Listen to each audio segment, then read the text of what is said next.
This video is so much worse than the one I just got done deleting.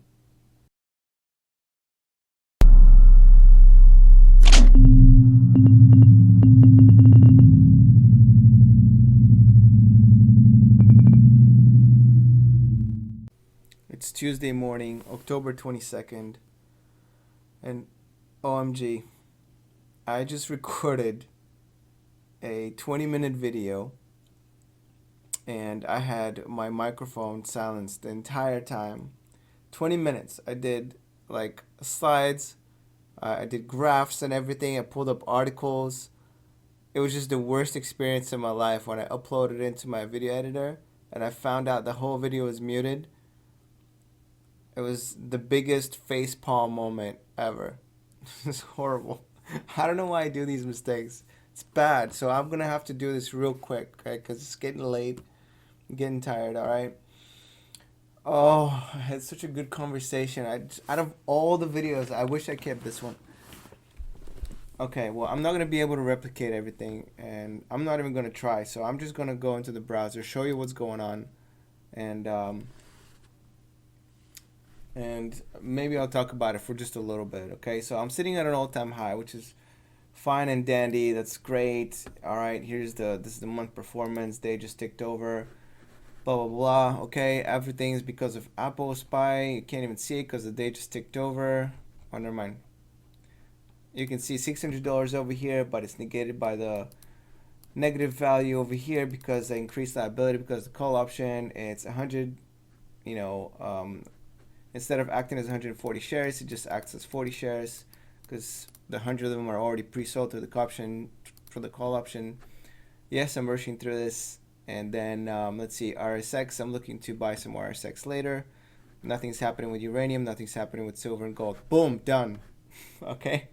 Now, the rest of it, what I was really talking about is I was talking about Warren Buffett, Tim Sykes, okay, and Carl Icahn. I was bringing up examples of their performances, and I was mentioning how Warren Buffett was just killing it for such a long time. I'm so depressed right now. I had such a good talk. I got so many good analogies going. I can't even. So I just want to cry right now.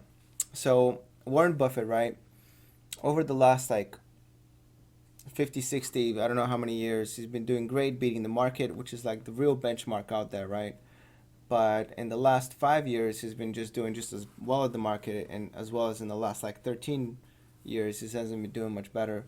And um, my point about that is that everything in the market runs out, stops working at some point. Okay, well he's adapting, and you got to give it to him because he's like 88 or something. I don't know how old he is, but he's up there, and he's still managing to adapt as an old man, and still trying to he went out on a limb and bought some, not on a limb, but he bought a technology company. He stayed within his circle of confidence that he like competence that he likes to like he likes to say, and try to find something that he understands in this company, Apple, which is probably responsible for him keeping up with the market as is.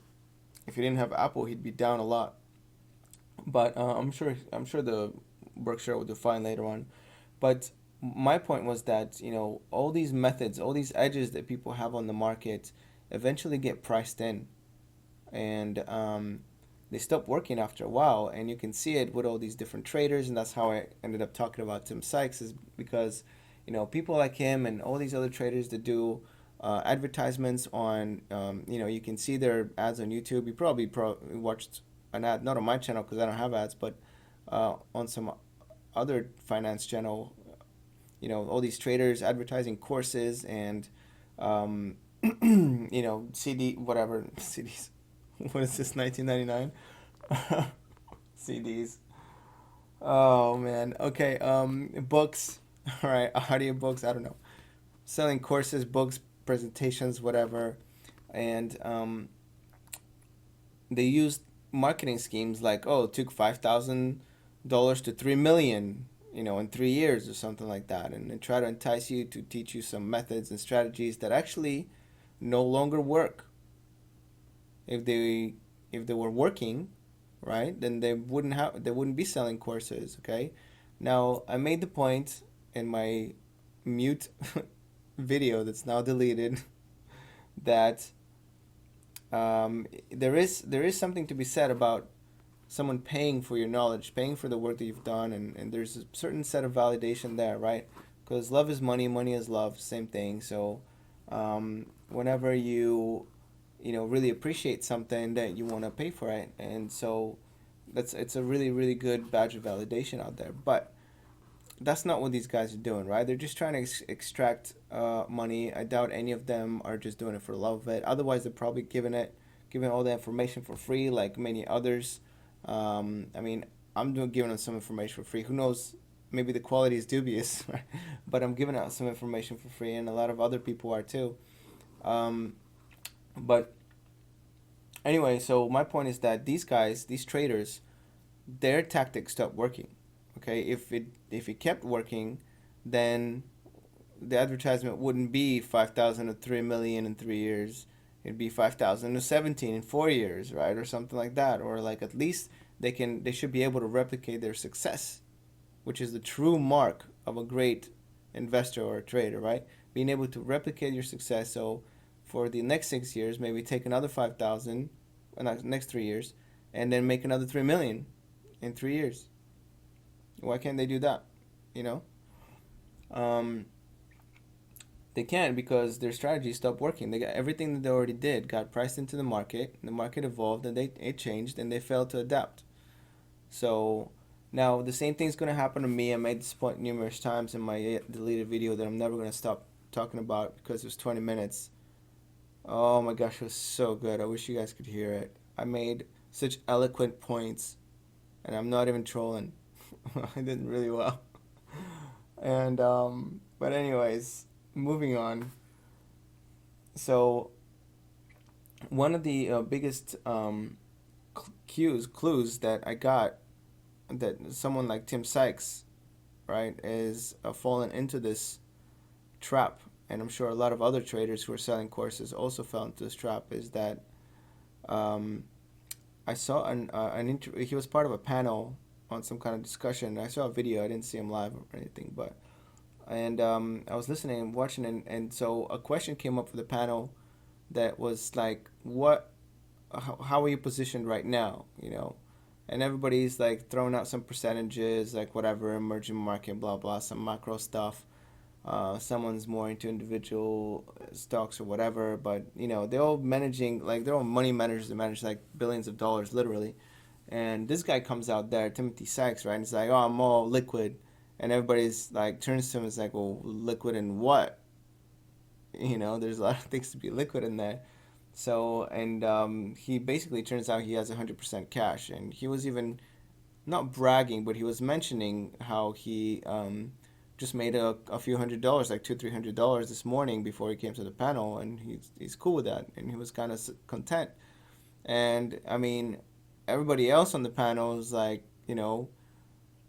that number doesn't even, it's like a rounding error to them. Okay, things, their accounts go up and down like millions each day, literally. And so, but his account goes down $200-300 each day.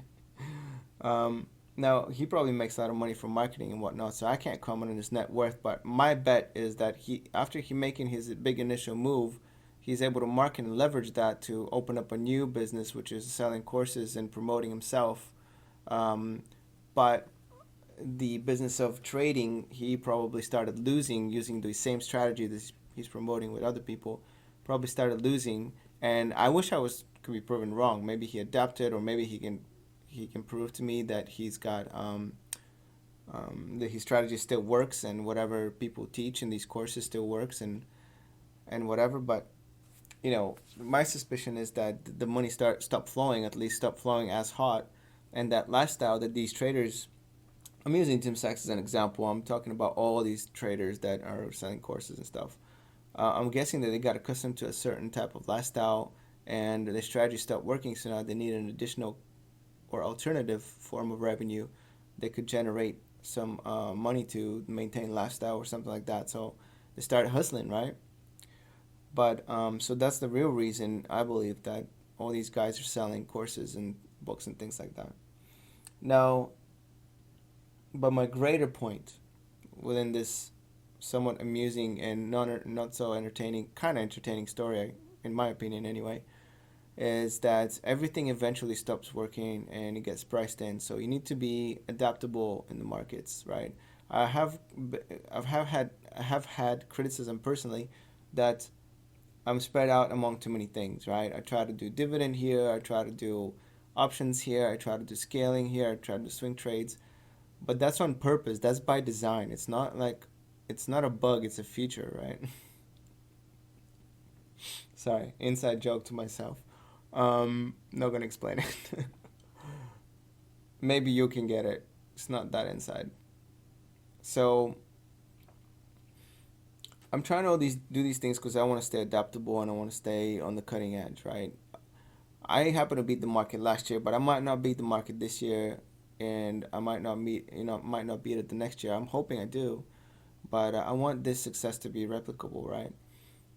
Now, if you have, it's really easy to beat the market if you're lucky, right? But that doesn't mean skill. So, for example, if I make a 50-50 trade and it turns out positive and I've made 100% on the year, and then I just sit in cash and then do it 3 years in a row, that's not really being skilled, right? How replicable is that?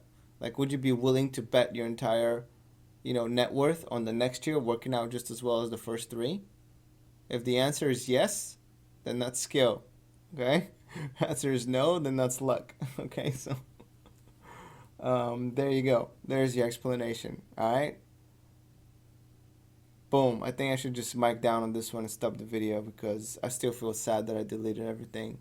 Next time, I'll probably talk about how I keep track of all of these options. And which options am I talking about? All of these. Look at this. 1, 2, 3, 4. Well, actually, 1, 2, 3, 4, 5, 6, 7, 8, 9, 10, 11, 12, 13, 14, 15, 16, 17, 18, 19, 20, 21 options open right now. And only a couple of them are duplicates. Oh, all right. With that said, this is it. I'm gonna probably make a video about this topic next time, but for right now, I gotta cut it. This video is so much worse than the one I just got done deleting. So much worse. All right. I think that's it. All right. Peace out.